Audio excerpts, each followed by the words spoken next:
Welcome back to Action Figure Obsession here on the Avian and Loaded channel. I'm your dear old pal, Avian and Loaded, and I wanted to talk about one of my strangest obsessions, which is an obsession with a character that I don't even like.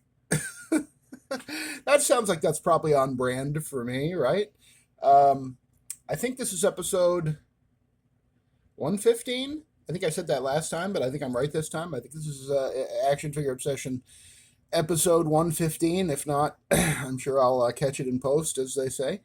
So here we have two figures that I already spotlighted in a previous video, and these are the action figures that Todd McFarlane and McFarlane Toys released a couple of. We see Todd McFarlane there, by the way, admiring his own artwork in the mural on the wall behind the two spawns. I suppose I should move everybody out of the way just so you can admire it real quick. It is a representation or a panel or a page, I think, from the Spawn Batman team up that Todd McFarlane actually drew or paid someone else to draw looking like his style, and then, said he drew it. It's hard to say with those image guys sometimes.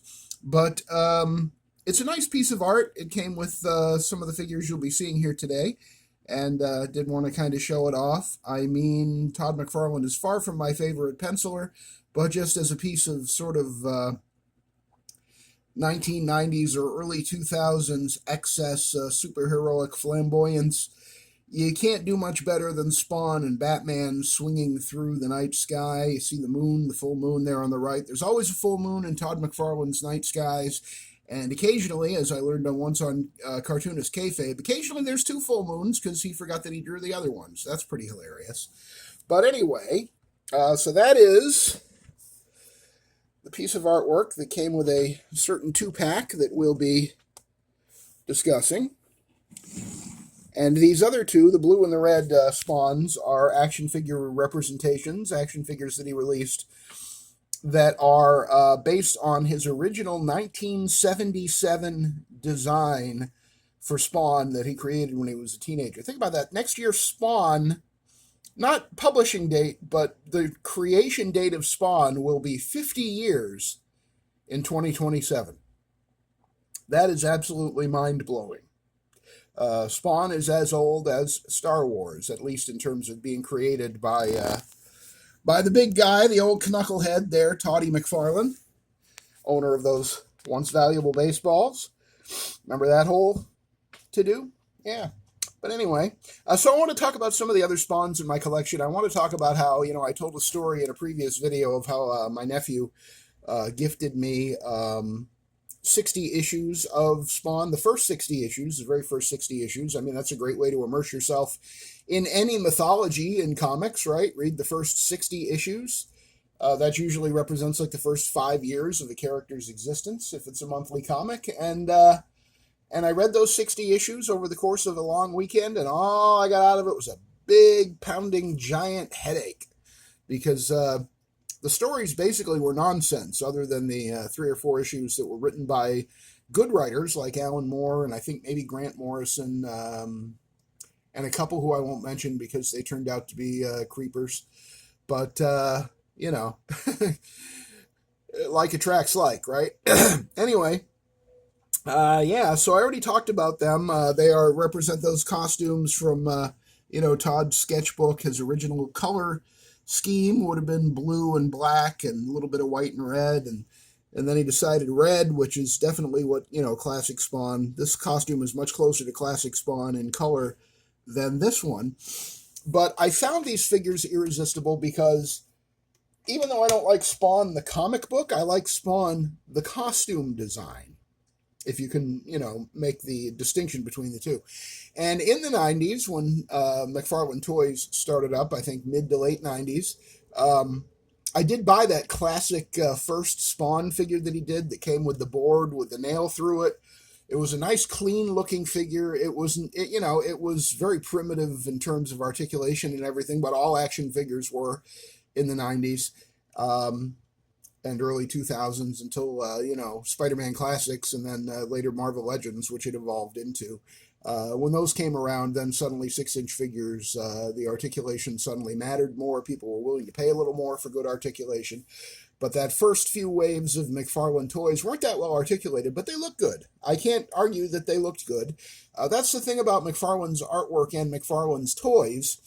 Largely, they kind of look good if you don't look too hard.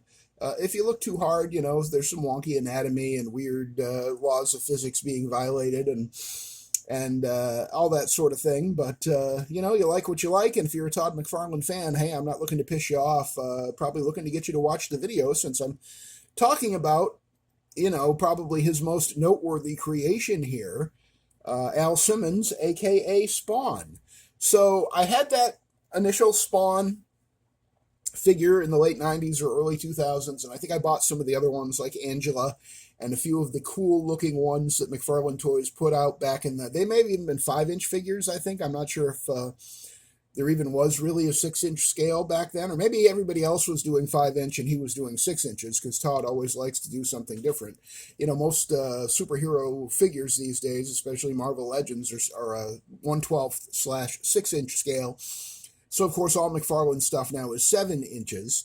But I won't pretend to be an expert about McFarlane Toys. I feel like they were 5 inches back then. I see them occasionally in vintage toy shops still on the card.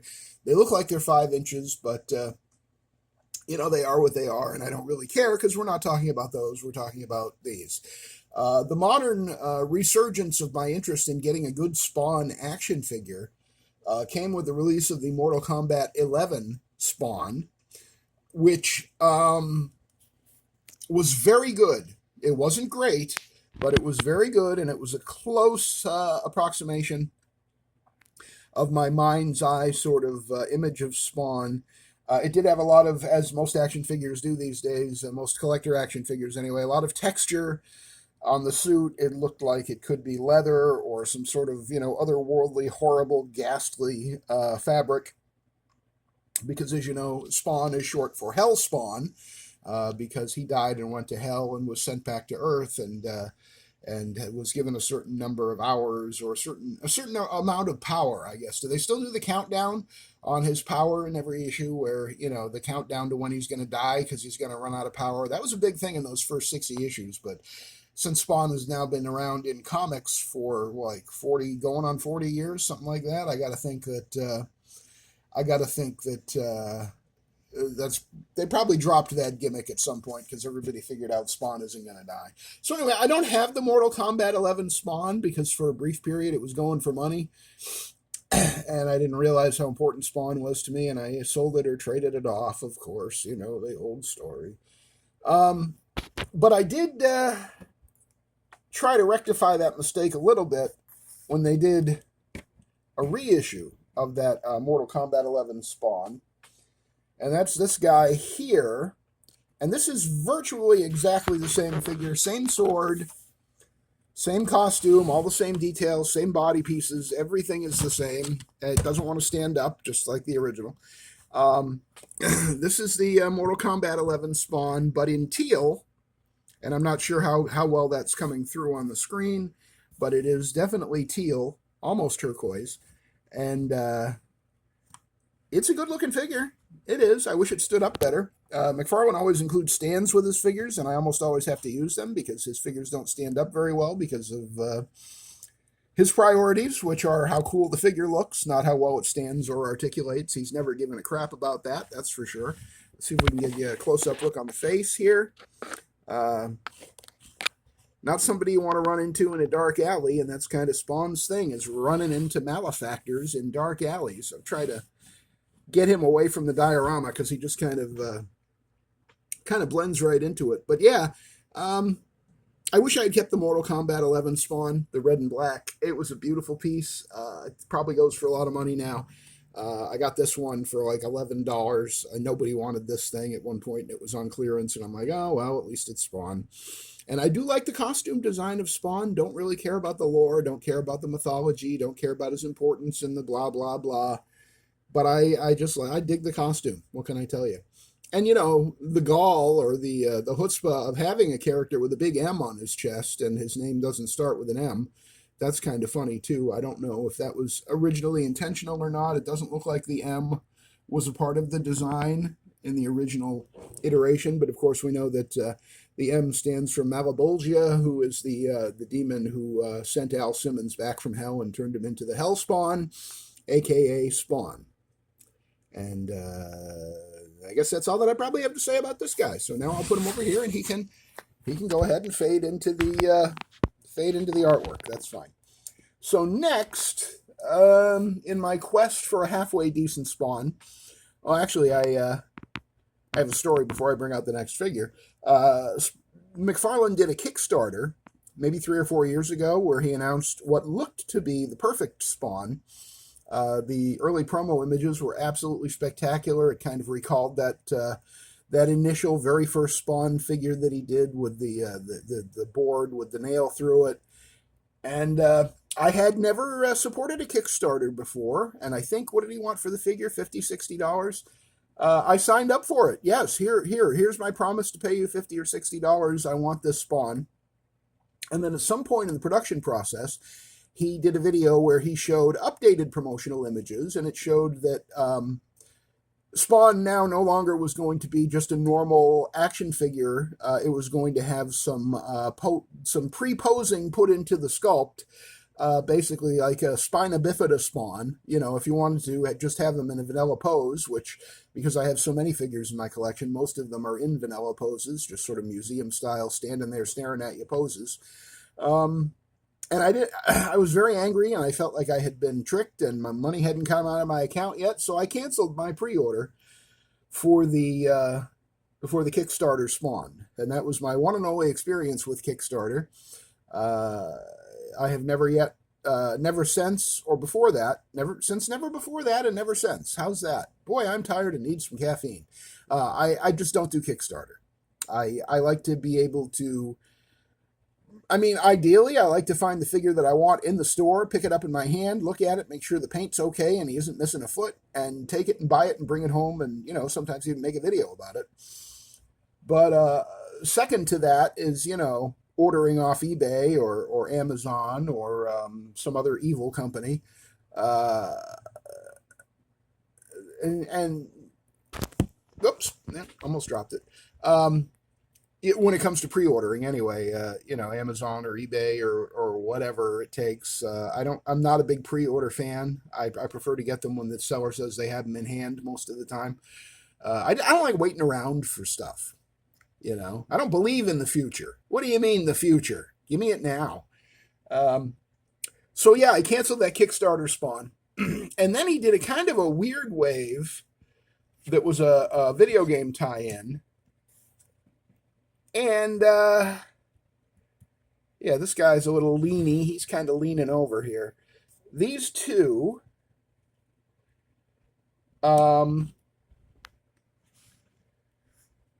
were from a video game tie-in that he did. What is that? This is how little I care about video games. It's that the military video game. Where everybody's always shooting at stuff. It's the most popular one. You know the one I mean, and I can't think of the name of it to save my life. It's not Gears of War. I know that. I actually used to have a couple Gears of War action figures. Well, it's that video game about being in the military and shooting guns a lot. And that's what both of these were. This guy on the left here, his weapon that I gave him is actually a Valiverse Action Force rifle. And this one I gave him, I guess is that an M4 or an M16 machine gun.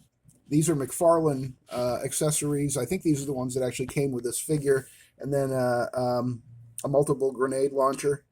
I have a bunch of Valiverse ones of those that look much better. This black and red, I mean, I realize it's Spawn, but it doesn't really do it for me.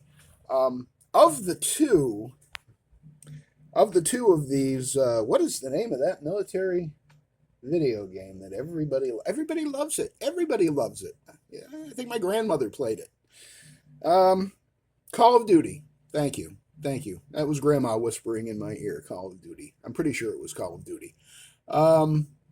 Grandma was always answering the call of duty, and it didn't always have anything to do with video games.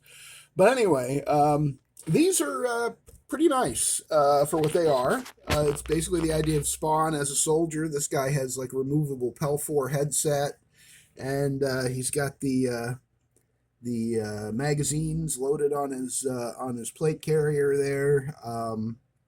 They don't come out, of course, like they would on a Valverse figure. Let's see, did I? It's got a pistol too. Can you see that? I don't remember if that comes out. It feels like it might. And it looks like, I don't know what that is.